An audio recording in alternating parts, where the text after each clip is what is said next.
Right, వాక్యంలోకి వెళ్దాం. యెషయా గ్రంథం 41వ అధ్యాయం 13 నుంచి చదువుకుందాం. నీ దేవుడు నేను యెహోవానగు నేను, భయపడకుము, నేను నీకు సహాయము చేసేదనని చెప్పుచు నీ కుడి చేతిని పట్టుకొనుచున్నాను. పురుగు వంటి యాకోబు, స్వల్ప జనముగు ఇశ్రాయేలు, భయపడకుడి, నేను నీకు సహాయము చేయుచున్నాను అని యెహోవా సెలవిచ్చున్నాడు. నీ విమోచకుడు ఇశ్రాయేలు పరిశుద్ధ దేవుడే. కక్కులు పెట్టబడి పదునుగల క్రొత్తదైన నురిపిడి మ్రానుగా నిన్ను నియమించి ఉన్నాను. నువ్వు పర్వతములను నూర్చుదువు, వాటిని పొడి చేదువు, కొండలను పొట్టువలె చేదువు. దేవుడు మంచివాడు. దేవుని ప్రేమ మారదు. దేవుని ప్రేమను ఎక్కువగా పొందుకోవటానికి నువ్వేమీ చేయాల్సిన పనిలే. నువ్వేమో చేస్తే దేవుడు ఎక్కువగా ప్రేమించడు, నువ్వేదో చేస్తే తక్కువగా ప్రేమించడు. అర్థమైందనుకుంటా. God loves all the people same. దేవుడు అందరినీ ఒకటే రీతిగా ప్రేమిస్తాడు. మంచి దేవుణ్ణి మంచిగా అర్థం చేసుకుని ప్రేమించడం ప్రారంభించు. ఆయన ప్రేమ ఎప్పటికీ మారదు. సరే, ఇంకొంచెం ఇట్లా మాట్లాడతాం. People loves me by my character. People love you by your character, but God loves you by his character. Hallelujah, wonderful. ప్రజలు నీ గుణాన్ని బట్టి నిన్ను ప్రేమిస్తారు. ప్రజలు నా గుణాన్ని బట్టి నన్ను ప్రేమిస్తారు. అయితే దేవుడు తన గుణాన్ని బట్టి నిన్ను ప్రేమిస్తారు. హల్లెలూయా. ఆయన అందరినీ ప్రేమించుటకు ఆయన యేసుక్రీస్తులో నిన్ను నన్ను శుద్ధిగా చేశారు. ప్రేమ వలన కార్య సాధకమగు విశ్వాసమే ప్రయోజనకరమగును. విశ్వాసం ఎప్పుడు ఆపరేట్ అవుతుందంటే దేవుడు మంచోడు, ప్రేమిస్తాడు అని అర్థమైతేనే విశ్వాసము ఆపరేట్ అవుతుంది. విశ్వాసము ప్రజలలో పని చెయ్యాలి. ఎప్పుడు పని చేస్తుంటే ప్రేమ వలన కార్య సాధకముకు విశ్వాసమే ప్రయోజనము. రివర్స్ లో మాట్లాడతా. ప్రేమ వలన విశ్వాసము కార్య సాధకము కాదు, అది ప్రయోజనము కాదు. హెబ్రీ 4లో వాళ్ళకు విశ్వాసం ప్రయోజనం కాలే. ఎందుకంటే దేవుని పైన ప్రేమ పుట్టలే. దేవుణ్ణి సనిగినారు, కొనిగినారు. అసలు దేవుని మంచితనం ప్రకటించబడాలి. హిజ్ లవింగ్ కైండ్నెస్ అని ఇంగ్లీష్లో బ్యూటిఫుల్గా ఉంటుంది. లవింగ్ కైండ్నెస్, ఆ రెండు పదాలు super. His kindness is loving. ఆయన దయలో ప్రేమ ఉంది, అద్భుతం. హిజ్ లవింగ్ కైండ్నెస్ 250 టైమ్స్ ఉంటుంది దర్దాపు, చెప్తారు వేద పండితులు. His loving kindness is awesome, great అని ఉంటుంది. God loves you so much. చెప్తాం ఒకసారి, God loves me so much. First అది అర్థం చేసుకోవాలి. హిజ్ లవ్ ఈజ్ బుల్లాగ్ లవ్ అంటాడు ఒక ఆయన. ఇట్లాంటి దేవుడు నీకున్నాడు. గాడ్ ఈజ్ గుడ్, చాలా మంచోడు. ఇంత మంచోడిని ప్రతిరోజు అబ్బా ఈయన మంచితనం ఇంతుందా అని అర్థం కావాలి. అందుకు బైబిల్ చదువుకోవాలి. దేవుని కుమారుడుగా, దేవుని కుమార్తెగా నీకు నాకు గొప్ప భాగ్యం ఇవ్వబడింది. ఆయన భవిష్యత్తులోకి తొంగి చూచిన దేవుడు, అన్నిటినీ సిద్ధము చేసేస్తున్న దేవుడు. రక్షణ ఒక ప్యాకేజ్. ఆ ప్యాకేజ్లో అన్ని ఆశీర్వాదాలు వచ్చేసినాయి. నీలో నాలో ఆశీర్వాదాలు నింపబడ్డాయి. ఈ ప్యాకేజీలోని విషయాలు ఎలాంటివని నువ్వు నేను వాక్యం ద్వారా కనుక్కోవాలి. పరిశుద్ధాత్మ దేవుడు సహాయము చేయాలి. కాబట్టి దేవుడు సమస్తము చేశాడు. దేవుడు ఈరోజు నీ కోసం నా కోసం కొత్తగా చేసేదేమీ లేదు. అయితే నువ్వు చేయాలి. What you are doing. ఈరోజు విశ్వాసులు వేసుకోవాల్సిన ప్రశ్న ఏంటంటే, వాట్ ఐ యామ్ డూయింగ్, నేనేం చేస్తున్నాను. ఇప్పుడు చదువుదాం. నీ దేవుడు నేను యెహోవానగు నేను, భయపడకుము, నేను నీకు సహాయం చేసేదనని చెప్పుచు నీ కుడి చేతిని పట్టుకొంచున్నాను. కాబట్టి ఏం చేస్తున్నాడు? భయపడొద్దు, నీ కుడి చేతి నేను పట్టుకున్నాను. పురుగుంటి యాకోబు, స్వల్ప జనముగు ఇశ్రాయేలు, భయపడుకుడి. మీరు అట్లా అనుకుంటున్నారు, అయితే భయపడుకుడి, నేను నీకు సహాయం చేయించున్నాను. ఇదే అని యెహోవా సెలవిస్తున్నాడు. నీ విమోచకుడు. ఎవరైనా విమోచకుడు అంటే ఏంటి? విడిపించినవాడు. ఎక్కడి నుంచి? నీ స్థితి నుంచి, నా స్థితి నుంచి. ఏ స్థితిలో ఉన్నారు? మేము పురుగులు అనుకుంటున్నారు. ఆ స్థితి నుంచి విమోచించిన వాడు ఇశ్రాయేలు పరిశుద్ధ దేవుడే. 15. ఇప్పుడు పురుగు వంటి యాకోబుని చూడండి ఒకసారి. స్వల్ప జనము ఆయన ఇశ్రాయేల్ని దేవుడు ఏం చేస్తున్నాడో 15 వచనం తేటగా చెప్పింది. చూడండి. కక్కులు పెట్టబడి పదును గల కొత్తదైన నురిపిడి మ్రానుగా నిన్ను నియమించి ఉన్నాను. అబ్బబ్బా, ఏం చేసినాడంట? పురుగు వంటి యాకోబుని, పురుగు ఎంత ఉంటుంది చేతిలో అట్లా బిస్కేసేయచ్చు, అట్లా పురుగు వంటి యాకోబుని ఏం చేసినాడు ఆయన? నురిపిడిం రాను. ఏంటంట?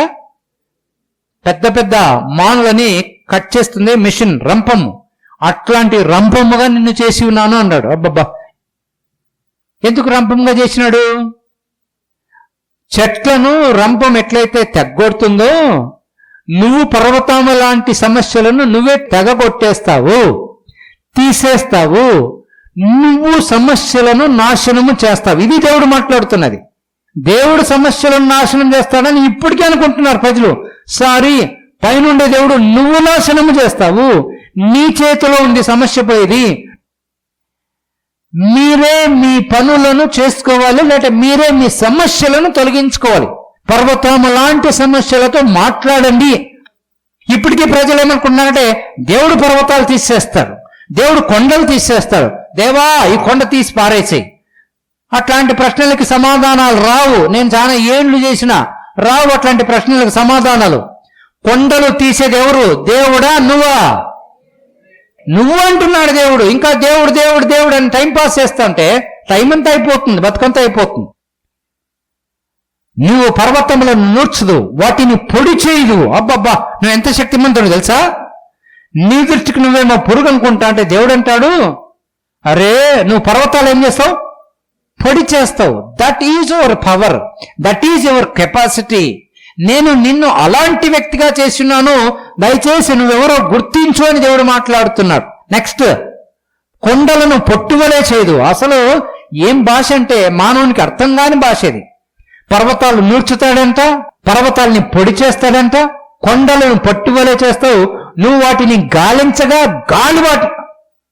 అసలు విన్నారా? మనం వాటిని గాలిస్తామంట. గాలిచ్చేదంటే ఏంటి చూసినారా? తూర్పు పట్టేది. రైతులు ఇట్లా తూర్పు పడుతుంటారు చేటెత్తి, అప్పుడు గాలికి ఏమవుతుంది? ధాన్యం మాత్రం పడుతుంది, పొట్టంతా. కాబట్టి పర్వతాలని పొడి చేసి, అబ్బా, that is your capacity, like that I have made you.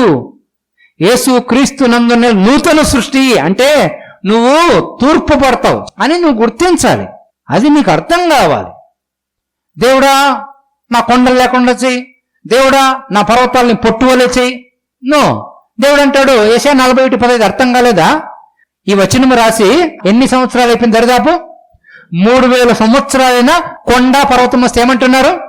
ప్రవ్వా నా కొండ తీసేయి, ప్రవ్వా నా కొండ లాంటి సమస్య నువ్వు తీసేయి, పర్వతం లాంటి సమస్య నువ్వు తీసేయి. ఆయన అంటాడు, ఏమంటాడు?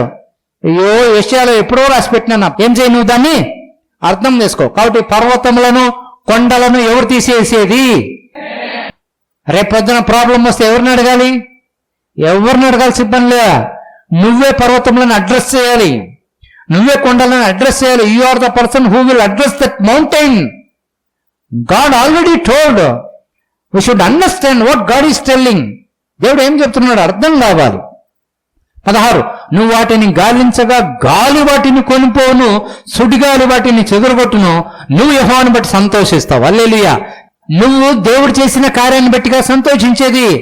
దేవుడు నిన్నేం చేసినాడో దానిని బట్టి నువ్వు కొండలను పర్వతాలను పొట్టువలు చేసి పొట్టులాగా ఎగిరిపోతాంటే, అరే రే నేనే కొండలను ఏం చేసేసిన? పొట్టులాగా చేసిన.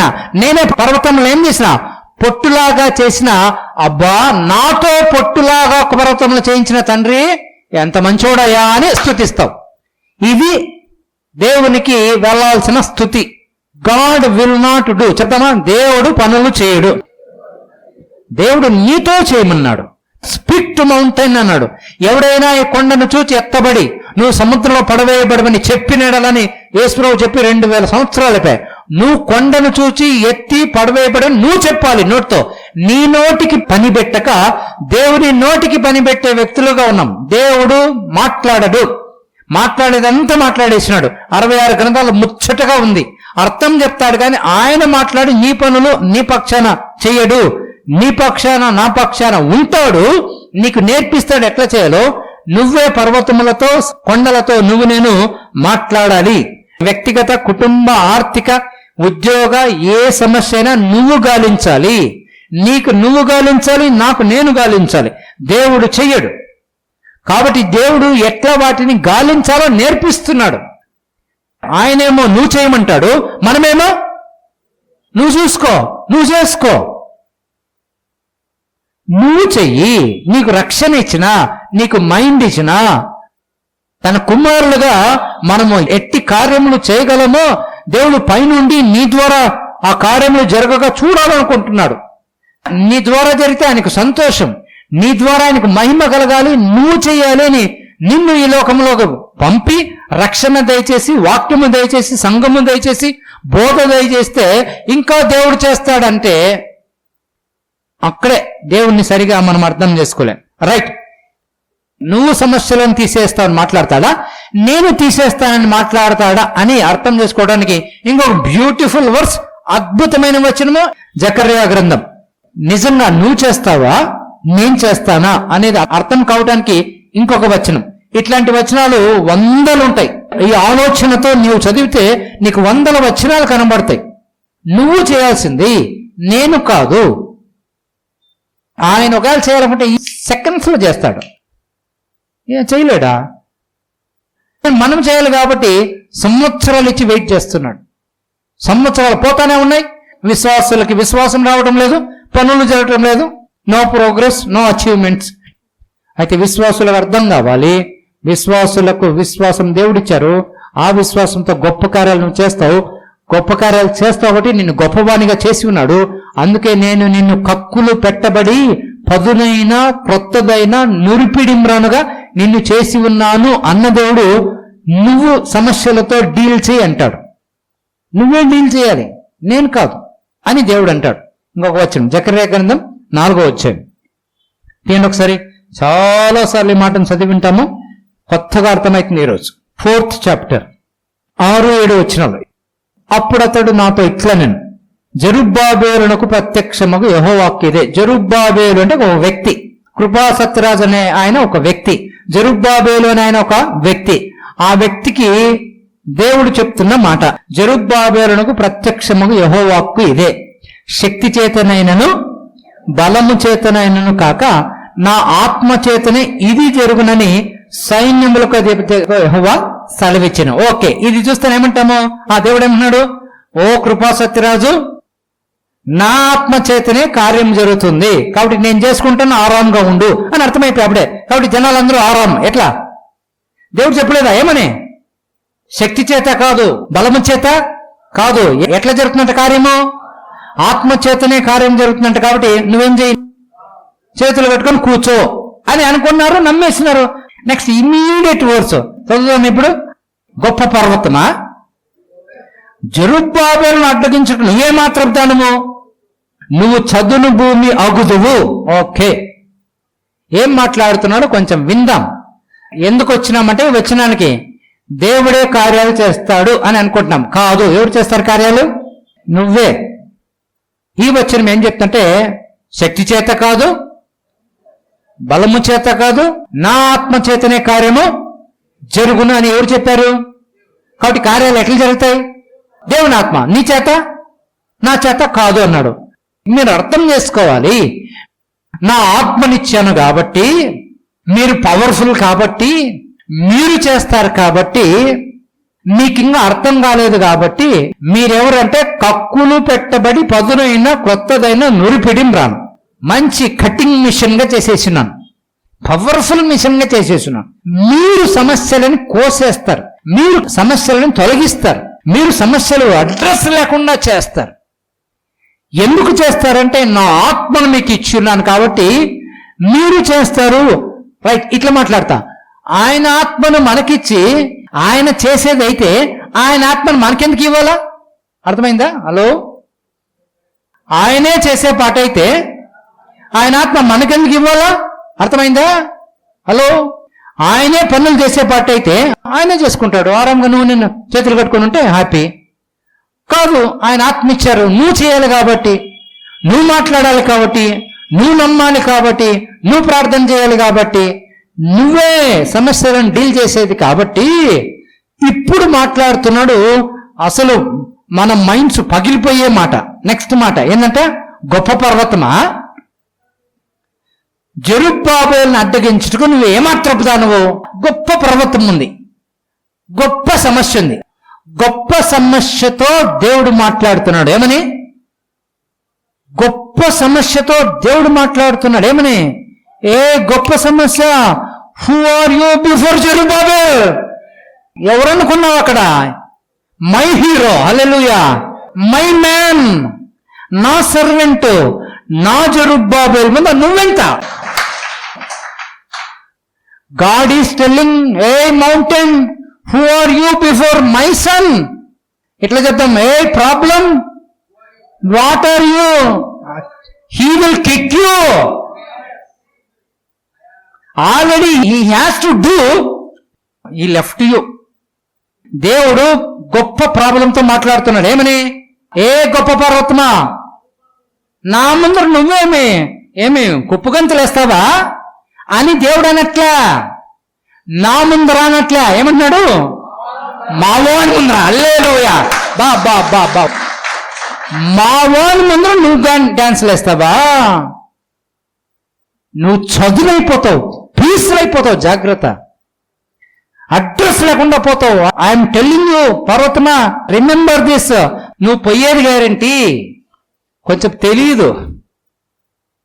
పర్వతములతో దేవుడు మాట్లాడాడు. ఏమని మాట్లాడతాడు? పర్వతములతో, ఏ పర్వతమా, మా ఓడు నేను అడ్రస్ లేకుండా చేస్తాడు, పౌడర్ చేస్తాడు, గాలికి లేపేస్తాడు. ఆయన ముందర నువ్వు చదునవుతావు. హల్లెలూయా. పర్వతం అంటే ఏమనుకున్నారు? పర్వతాన్ని ఎట్లా చూడాలా? ఇట్లా చూడాలా. అట్లాంటిది ఏం చేస్తాడంట? చదును. చెప్పండి, ఇప్పుడు సమస్యలు ఎవరు తీసేస్తారు?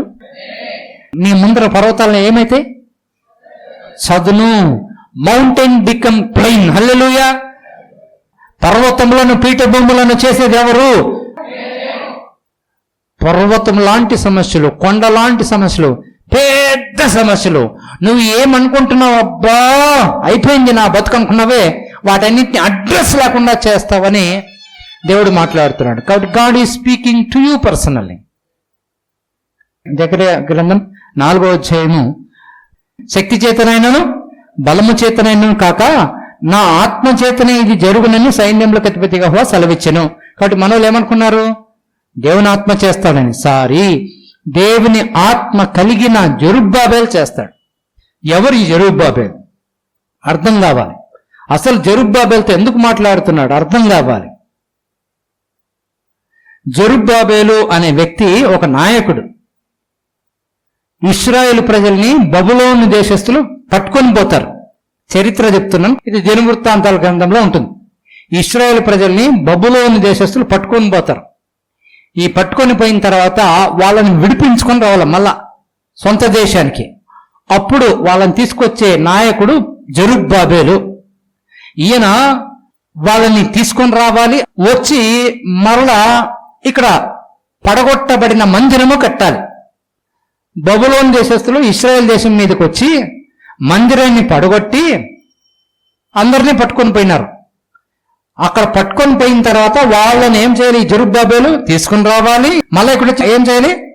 మందిరాన్ని కట్టాలి. ఇట్లా ఈ మందిరము కట్టటంలో ఈయన నాయకుడు, యూదా గోత్రపు వాడు. అయితే ఆ పని చేయకుండా చాలా మంది ప్రజలు అడ్డుగా ఉన్నారు. రెండోసారి మందిరము కట్టబడుతుంది జెరుబ్బాబెలు చేత. కాబట్టి ఈయన ఆ పనిని చేస్తాడు. దేవుని చేత బలపరచబడిన వ్యక్తి వాళ్ళని వెనక్కి తీసుకొస్తాడు, మందిరాన్ని కట్టిస్తాడు. కాబట్టి ఆ కట్టబడిన మందిరానికి ఏం పేరు తెలుసా? జెరుబ్బాబెలు మందిరం అని కూడా పేరు వచ్చేసింది. అంటే ఎవరి చేత కట్టబడింది? అది ఎవరి అధ్యక్షతను కట్టబడింది? జెరుబ్బాబెలు అధ్యక్షతను కట్టబడింది. కాబట్టి దేవుడు బలపరిచాడు. కాబట్టి నిజమే, సాధారణ వ్యక్తే. అయితే దేవుడు అభిషేకించినాడు, దేవుడు ఆత్మ చేత నింపినాడు, దేవుడు తన శక్తి చేత నింపినాడు. కాబట్టి జెరుబ్బాబెలు నాయకత్వంలో కఠినమైన పరిస్థితుల మధ్య కట్టబడింది. కాబట్టి మందిరము కట్టబడుటకు దేవుడు జెరుబ్బాబెలుకు సామర్థ్యం దయచేసినాడు. దేవుడు కట్టలే, ఎవరు కట్టించింది? ప్రజలే. ఎవరి నాయకత్వంలో? జెరుబ్బాబెలు నాయకత్వంలో. అయితే ఈ పనిలో వెళ్ళేటప్పుడు చాలా ఆటంకాలు వచ్చినాయి. చాలా మంది ఎదురు నిలబడినారు, గుంపులు ప్రజలు వ్యతిరేకంగా నిలబడ్డారు. ఆయన మందిరము కట్టాలి అనే గొప్ప తలంపుని నాశనము చేయాలని రకరకాల గుంపులు ప్రజలు ఆయనకు వ్యతిరేకులైనారు. కాబట్టి ఇట్లాంటి ప్రజల వ్యతిరేకతల మధ్య దేవుడు సమస్యలతో మాట్లాడుతున్నాడు. కాబట్టి ఆయనకు వ్యతిరేకంగా ప్రజలు తయారైనారు, ఆయనకు వ్యతిరేకంగా నాయకులు తయారైనారు, గోత్రాలు తయారైనాయి. ఇన్ని సమస్యల మధ్య మందిరము కట్టించాలి అనే ఆలోచనలో ఆయనుండగా ఇంతమంది వ్యతిరేకులు కాగా ఇంత గొప్ప పథకాన్ని ఆయన ముందుకు నడిపించాలి. కాబట్టి ఆయన ముందు పెద్ద పర్వతం లాంటి సమస్యలు ఉన్నాయి. ఆయన కూడా ఆలోచిస్తున్నాడు. కాబట్టి ఇప్పుడు ఎవరితో మాట్లాడాలి దేవుడు? పర్వతములతో మాట్లాడాలా, జెరుబ్బాబెలుతో మాట్లాడాలా? మనం అనుకున్నట్లు జెరుబ్బాబెలుతో మాట్లాడాలి. కాదు, ఇక్కడ దేవుడు మాట్లాడట్లేదు జెరుబ్బాబెలుతో. ఎవరితో మాట్లాడుతున్నాడు? పర్వతముతో మాట్లాడుతున్నాడు. ఇంత వ్యతిరేకత ఉంటే మందిరము కట్టబడుటకు ఇంతమంది తయారైతే గుంపులు ఇట్లాంటి సమస్యలతో మాట్లాడుతున్నాడు. ఏ గొప్ప పర్వతమా, జెరుబ్బాబెలు ముందర నిలబడుటకు నువ్వు ఏమాత్రపు దానవు అని దేవుడు మాట్లాడుతున్నాడు. కాబట్టి దేవుడు నా ముందర నిలబడుటకు నువ్వు ఎంత మాత్రపు దానవు అనగా నిజమే. ఆయన ముందర సమస్యలు ఎంత? సమస్యలే కాదు. అయితే ఆయన ఏమంటాడంటే, నా ముందు కాదు, నా బిడ్డల ముందు మీరెంత, నా జెరుబ్బాబెలు ముందర మీరెంత. మిమ్మల్ని ఆయన పొడి చేస్తాడు, మిమ్మల్ని ఆయన నూరు చేస్తాడు, పొట్టు చేస్తాడు, చదును చేస్తాడని దేవుడు మాట్లాడుతున్నాడు. ఒకవేళ దేవుడు నా ముందర మీరెంత అనే పాటైతే నేను ఇంత బోధించాల్సిన పనిలే. అర్థమైందా? దేవుడు సమస్యలతో నా ముందర మీరెంత అనే పాటైతే నేను ఇంత బోధించాల్సిన పనిలే. ఇది బోధించి అర్థము చెప్పాల్సిన అంశం కాదు. దేవుని ముందర సమస్యలు పెద్దవి కాదు అని ఎక్కువ బోధించాల్సిన పనిలే. దేవుడు నీ సమస్యలు తొలగించడు, నీకు సహాయం చేస్తాడు, నీ కుడి చేతిని పట్టుకుంటాడు. అయితే సమస్యలు తీసివేసుకోవాల్సిన బాధ్యత ఎవరిపైన ఉంది? నీపై. నువ్వేదో చేయాలి, నువ్వేదో మాట్లాడాలి, నువ్వేదో నమ్మాలి. నా పక్షాన దేవుడు ఉన్నాడని నమ్మాలి. నా కొండని దేవుడు తీసివేయటకు దేవుడు సహాయం చేశాడు అని నీ నమ్మకాలు కుదరాలి. దేవుడు నా సమస్యకు కారణం కాదు, నేనే నా అపనమ్మకాలని నువ్వు నమ్మాలి. కాబట్టి ఈరోజు దేవునికి పెద్ద సమస్య కాదు అని బోధించటము విశేషమేమీ కాదు. అది ఈజీగా అర్థమవుతుంది, ఎందుకంటే దేవుడు గొప్పవాడే. ఒకవేళ ఇట్లా నమ్ముతూ ఉంటే బాగానండి, దేవుని ముందర సమస్యలే కాదు అని నమ్ముతూ ఉంటే నువ్వు క్రైస్తవ మతములో పూర్తిగా ఉండిపోయినావు. మతము కాదు, ఇది జీవిత విధానము. సమస్యల గురించి నువ్వేమి చేయాలి? నేను చేస్తాను దేవుడు ఎప్పుడు చెప్పలే. నువ్వు అట్లా నమ్మాల్సిన పని కూడా లేదు. సమస్యలు అసలు సమస్యలే కాదు. దేవుడు గొప్పోడు నమ్ముతూ నువ్వేం చేయాలి? ఈ బాధ్యత ఏంటి? What is you are doing? నువ్వేం చేస్తున్నావు, నువ్వేం నమ్ముతున్నావు, అది ఇంపార్టెంట్. దేవునికి నా సమస్య కాదు, దేవుడా నా సమస్య చూసుకో.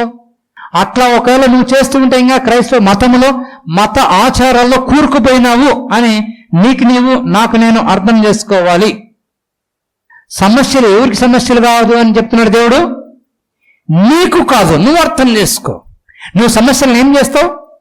తీసేస్తావు, తొలగిస్తావు, పొడి చేస్తావు, పొట్టు చేస్తావు అని నువ్వు అర్థం చేసుకోవాలని దేవుడు బోధిస్తున్నాడు. కాబట్టి ఈ విషయాన్ని అర్థం చేసుకోవడానికి మన మైండ్ వెలిగించబడాలి, మనకు ప్రత్యక్షత కావాలి. ఇప్పుడు చెప్తా, దేవునికి సమస్యే కాదు అనే విషయం అర్థం చేసుకునే పెద్ద జ్ఞానమేం అవసరంలే.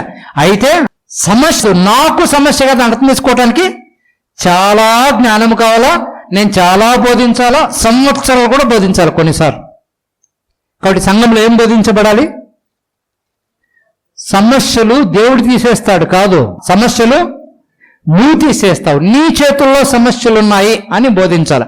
కాబట్టి క్రైస్తవ విశ్వాసం ఏంటంటే దేవునికి సమస్య కాదు అని నమ్మమని చెప్పదు, నీకు సమస్య కాదని క్రైస్తవ విశ్వాసం బోధిస్తుంది. మనము మన సమస్యలను ఎట్లా చూస్తున్నాము, ఎట్లా డీల్ చేస్తున్నామని బైబిల్ చెప్తుంది. నీ ముందున్న సమస్యలన్నీ నువ్వే తీసేస్తావు. You will deal, I will deal, you can deal, I can deal అని నువ్వు బోధించబడుటకు నేను బోధించబడుటకు ఈ స్థలానికి రావాలి. నువ్వు వెలిగించబడాలి, నీకు ఒక కొత్త అవగాహన రావాలి. నేనే పరిష్కారం ఇవ్వగలుగుతాను అని దేవుడు చెప్తున్నాడని నువ్వు అర్థం చేసుకోవాలి. నీ సమస్యలని నేను చూసుకుంటానని చెప్పట్లా, నేను సహాయం చేస్తాను అంటాడు దేవుడు. అయితే నీ సమస్యలను ఎవరు డీల్ చేయాలి? నువ్వు డీల్ చేయాలి, నేను డీల్ చేయాలని దేవుడు చాలా క్లియర్గా చెప్తాడు. జకర్యా గ్రంథం 4వ అధ్యాయం ఒకసారి చూద్దాం, 6-7 వచనాలు. అప్పుడు అతడు నాతో ఇట్లనెను, జెరుబ్బాబెలును ప్రత్యక్షముగా యెహోవాకు ఇదే శక్తి చేతనైనను బలము చేతనైనను కాక నా ఆత్మ చేతనే ఇది జరుగునని సైన్యములకు అధిపతిగా యెహోవా సెలవిచ్చెను. నెక్స్ట్, గొప్ప పర్వతమా, జెరుబ్బాబెలును అడ్డగించుటకు నువ్వు ఏమాత్రపు దానవు? దేవుడు అంటున్నాడు, గొప్ప పర్వతమా, నువ్వు అడ్డగిస్తున్నావు. ఎవరిని? నా మనిషిని అడ్డగించుటకు నువ్వేమాత్రపు దానవు? కాబట్టి ఇప్పుడు ఎవరు గొప్ప? పర్వతం గొప్పదా? తన వ్యక్తి గొప్పవాడా? గొప్ప పర్వతమా, నా సేవకుని ముందర, నా మనిషి ముందర, నా జెరుబ్బాబెలు ముందర నువ్వెంత మాత్రపు దానవు? ముక్కలు చెక్కలు అయిపోతావు, పొడి పొడి అయిపోతావు, పొట్టువలైపోతావు, నువ్వు చదును భూమి అయిపోతావు. ఓ గొప్ప పర్వతమా, ఈరోజు స్ట్రాంగ్ గా పెద్దగా చాలా హైట్ గా ఉన్నావు, కానీ నువ్వు నిజంగా ఏమైపోతావు? ఈ మాటలు విశ్వాసులకు అర్థం కావాలి, అయితే కావట్లే. కాబట్టి చర్చిలో ఏం బోధించబడాలి? పర్వతము ముందర ఎవరు గొప్పోళ్ళు? వ్యక్తి గొప్పోడు. దేవుని నమ్ముకున్నోడు గొప్పోడని దేవుని వాక్యం చెప్పింది. నువ్వేదో నమ్మాలి, నువ్వేదో మాట్లాడాలి, నువ్వేదో ప్రార్థన చేయాలి. You speak to mountains. ఈ కొండను చూచి ఎత్తబడి సముద్రంలో పడవేయబడమని చెప్పిన ఎడల అని చెప్పిన యేసు ప్రభు ఈరోజు అదే మాట నీకు నాకు చెప్తాడు. కాబట్టి నేను పర్సనల్ గా తీసుకోవాలి. నా ప్రతి సమస్యకు నేనే పరిష్కారం ఇవ్వగలుగుతాను, నీ ప్రతి సమస్యకు నువ్వు పరిష్కారం ఇస్తావు. Nothing is impossible for me. నిజంగా నాకు అసాధ్యమైంది ఏదీ లేదని నువ్వు నమ్మాలి. ఎందుకంటే దేవుడు ప్రతి అసాధ్యాన్ని సుసాధ్యం చేయుటకు నీకు సహాయం చేస్తున్నాడు, కానీ ఆయన వచ్చి డైరెక్ట్ గా నీ జీవితంలో నా జీవితంలో ఇన్వాల్వ్ అవ్వడు. కాబట్టి నీ సమస్యలతో నువ్వు మాట్లాడాలి, నీ సమస్యలపైన నీకు ఐడియా ఉండాలి. అది ఎంత పెద్ద సమస్య అయినా కావచ్చు, అది ఎన్ని సంవత్సరాల సమస్య అయినా కావచ్చు, ఆ సమస్య పైన నీకు ఐడియా ఉండాలి, నీకు ఒక నమ్మకం ఉండాలి. ఇది గ్యారంటీ పోతుంది, ఇది ఉండదు, వచ్చింది అయితే గ్యారంటీ పోతుందని నువ్వు నమ్మగలగాలి. పర్వతం అలాంటి సమస్యలకు దేవుడు నువ్వు పరిష్కారం చూపుతావని నీతో నాతో అన్నారు. కాబట్టి నీకు దేవుడు ఏమిచ్చారు? ఎందుకంటే సహాయం చేస్తాను అన్న దేవుడు నీకేమిచ్చారు అని నీకు అర్థం కావాలి. నంబర్ 1, గత వారం చూసుకున్నాము, దేవుడు నీకు విశ్వాసాన్ని ఇచ్చారు. రక్షణ పొందిన సమయంలో ప్రభువుని నువ్వు ప్రభువుగా గుర్తించి అంగీకరించిన సమయంలో దేవుడు నీకు విశ్వాసాన్ని ఇచ్చారు. విశ్వాసం ఉన్న ప్రతి వ్యక్తి మాట్లాడతాడు. నీకు విశ్వాసం దేవుడు ఇచ్చారు. ఏ విశ్వాసం అది? దేవుని విశ్వాసమే. దేవుడు ఎలాంటి విశ్వాసము కలిగి ఉన్నాడో అలాంటి విశ్వాసాన్ని దేవుడు నీకు నాకు ఇచ్చారు. కాబట్టి ఆయన విశ్వాసంతో ఎలాంటి పనులు చేశారో చేస్తాడో నువ్వు కూడా అలాంటి పనులే చేయొచ్చు. అందుకని యేసుక్రీస్తు వారు అన్నారు, నాకంటే మీరు గొప్ప కార్యాలు చేస్తారు అన్నారు. ఎందుకన్నారు? ఆయన విశ్వాసం నీకు ఇచ్చారు కాబట్టి. కాబట్టి రక్షణ పొందిన నీకు దేవుడు ఏమిచ్చారు? విశ్వాసం ఇచ్చారు. ఇంకొకటి ఇచ్చారు. ఏమిచ్చారంటే చూద్దాం ఒకసారి. దేవుడు తన శక్తిని కూడా చేసినారు నీకు నాకు. అపోస్తుల కార్యాలు 10వ అధ్యాయం 38వ వచనం. ఇక్కడ యేసుక్రీస్తు గురించి ఒక చక్కటి స్టేట్మెంట్ రాయబడింది, ఒకసారి చూద్దాం. 10:38 ఆఫ్ యాక్ట్స్.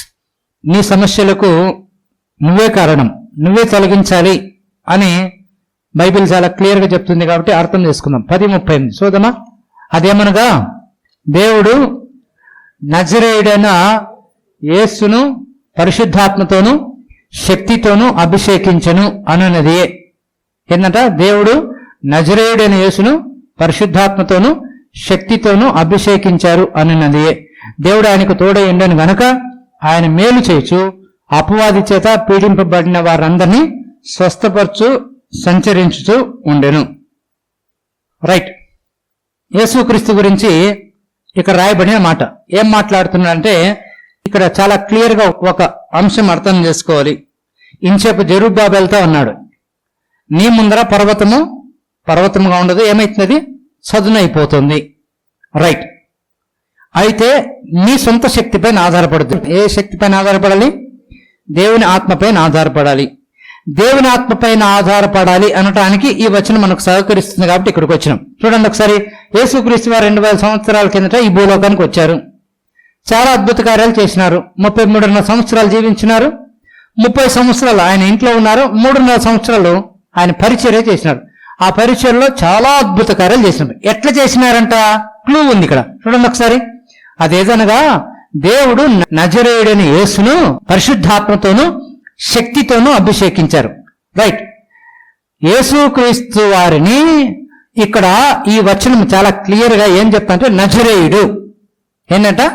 నిజమే, బైబిల్ యేసుక్రీస్తు వారిని దైవ కుమారుడు అని చెప్తుంది, కానీ ఇక్కడ ఈ సందర్భంలో దైవ కుమారుని అనట్లే. ఏమంటుంది? నజరేయుడు. నజరేయుడు అని ఎందుకు వాడబడిందంటే, నజరేయుడు అంటే ఆ ఊరివాడు, ఆ మనిషి అని, మనుషులలో మనిషి. జీసస్ కి, యేసుక్రీస్తు వారికి 2 పదాలు ఉన్నాయి. దైవ కుమారుడు లేదంటే సన్ ఆఫ్ మ్యాన్ అని. ఆయన దైవమని బోధిస్తుంది, ఆయన మనిషి అని బోధిస్తుంది. నిజమే, మనిషికి తన శక్తితో ఏమీ చేయలేడు. అయితే మనిషికి దైవశక్తి తోడు కావాలి కాబట్టి ఈ మనిషి అయిన యేసును, నజరేయుడైన యేసును దేవుడు ఏం చేశారంట? పరిశుద్ధాత్మతో శక్తితో అభిషేకించారు. కాబట్టి ఎప్పుడైతే నజరేతులో మనుష్యులలో ఒకడైన మనిషి అయిన యేసుక్రీస్తు ఎప్పుడైతే దేవుని ఆత్మ చేత అభిషేకించబడ్డాడో అప్పుడు ఆయన శక్తి చేత బలము చేత నింపబడి గొప్ప కార్యాలు చేశాడు. కాబట్టి యేసుక్రీస్తు వారు ఎందుకు గొప్ప కార్యాలు చేసినారు? చాలా క్లియర్గా చెప్తుంది. ఎందుకు చేశారు? ఆయన ఆత్మ చేత అభిషేకించబడ్డారు. ఏ ఆత్మ చేత? దేవుని ఆత్మ చేత నజరేయుడైన మనిషి అయిన యేసుక్రీస్తు అభిషేకించబడకపోతే నథింగ్ హీ కెన్ డూ. కాబట్టి ఆయన మనిషే, మనుషులలో మనిషి. కాబట్టి మనిషి అట్లాంటి కార్యాలు ఎందుకు చేసినంటే ఆయన లోపల ఉన్న శక్తి ఏంటి? దైవశక్తి. దేవుని ఆత్మ చేత బలపరచబడ్డాడు కాబట్టి, దేవుని ఆత్మ చేత నింపబడ్డాడు కాబట్టి ఆయన సంచరించుచు చాలా గొప్ప కార్యాలు చేసినాడు. ఇప్పుడు మళ్ళా చదువుతాను, ఇప్పుడు అర్థమైంది. 38. అదేదనగా దేవుడు నజరేయుడైన యేసును పరిశుద్ధాత్మతోనూ శక్తితోనూ అభిషేకించెను అనున్నది. దేవుడు ఆయనకు తోడై ఉండెను గనక ఆయన మేలు చేయుచు అపవాది చేత పీడించబడిన వారిని అందరినీ స్వస్థపరచు సంచరించుతూ ఉండెను. ఇంకొక రకంగా ఈ మాటకు అర్థం ఏంటంటే, ఆయన కూడా మనకులాగా మనిషే. మనిషి నిజంగా కార్యాలు చేయలేడు. అయితే మనిషి అట్లా కార్యాలు చేయాలంటే దేవుడు ఏం చేసినాడు? ఆయనను శక్తితోనూ బలముతోనూ అభిషేకించారు. దేవుడు ఎప్పుడైతే పరిశుద్ధాత్మ చేత యేసుక్రీస్తు వారు నింపారో అప్పుడు యేసుక్రీస్తు వారు బలమైన కార్యాలు చేసినారు. ఏమేమి చేసినారు? మత్తయి, మార్కు, లూకా, యోహన్ మనం చదవచ్చు. ఏం చేసినారు? చాలా రోగగ్రస్తులను విడిపించారు, చనిపోయిన వ్యక్తుల్ని లేపినారు. ఆయన చేసిన కార్యాలు అన్ని సువార్తల్లో రాయబడ్డాయి, ఎన్నైనా మనం చదవచ్చు. కాబట్టి ఈరోజు పీడించబడిన వారు ఎందుకు విడిపించబడ్డారంటే నజరేయుడైన యేసు అభిషేకించబడ్డాడు. నువ్వెవరు? ఇప్పుడు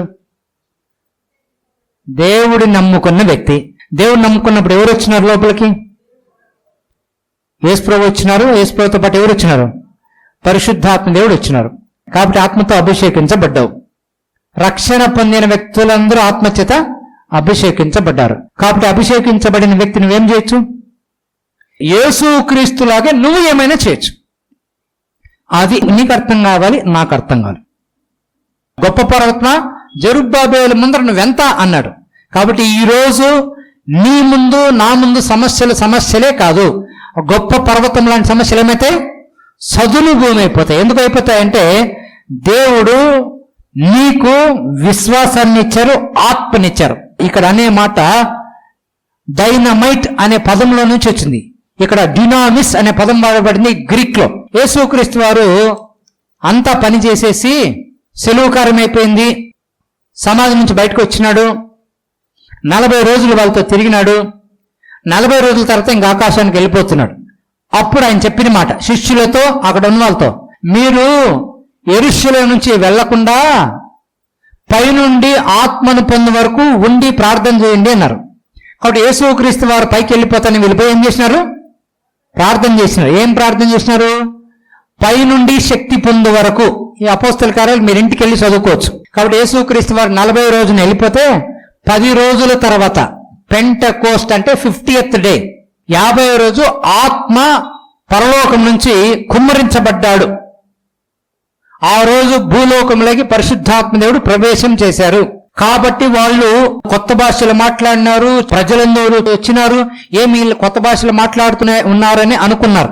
కాబట్టి పైనుండి శక్తి పొందే వరకు మీరు యెరూషలేములో ఉండండి, పైనుండి శక్తి పొందిన తర్వాత లోకంలోకి వెళ్ళండి, సువార్త ప్రకటించండి అన్నాడు.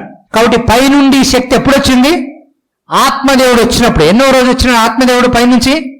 50వ రోజు. కాబట్టి పెంతెకోస్తు వచ్చేసింది. ఎప్పుడో నీకు నాకు పరిశుద్ధాత్మదేవుడు వచ్చేసినాడు.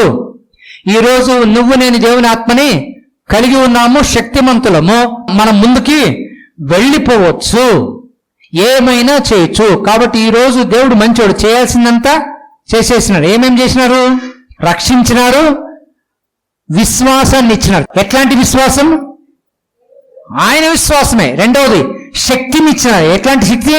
ఆయన శక్తి. ఆయన శక్తి అంటే దేవుని ఆత్మ యేసులో పనిచేసింది, అదే ఆత్మ ఈరోజు నీలో నాలో పనిచేస్తుంది. కాబట్టి నీ ముందర నా ముందర గొప్ప పర్వతం ఏది నిలబడదు. ఆ రోజు జెరుబ్బాబెలుతో అన్నాడు, ఈరోజు నీతో అంటున్నాడు. ఏమని? ఎట్లాంటి సమస్యలైనా ఏమవుతాయి? నిలబడవు. ఎందుకు నిలబడవు? దేవుడు నీకు సహాయం చేశారు, ఆత్మనిచ్చి సహాయం చేసినారు, తన శక్తినిచ్చి సాయం చేస్తున్నారు, తన విశ్వాసాన్ని ఇచ్చి సాయం చేసినారు. ఇంకేం సాయం చేస్తారు? ఇవన్నీ ఇస్తూ ఇంత మంచి గ్రంథాన్ని ఇచ్చినారు. నువ్వెవరో అర్థం చేసుకోవటానికి, నువ్వెంత పవర్ఫుల్లో నువ్వు అర్థంలాగా చూసుకోవటానికి. కాబట్టి నీ సమస్యలను నువ్వు పొడి చేస్తావు.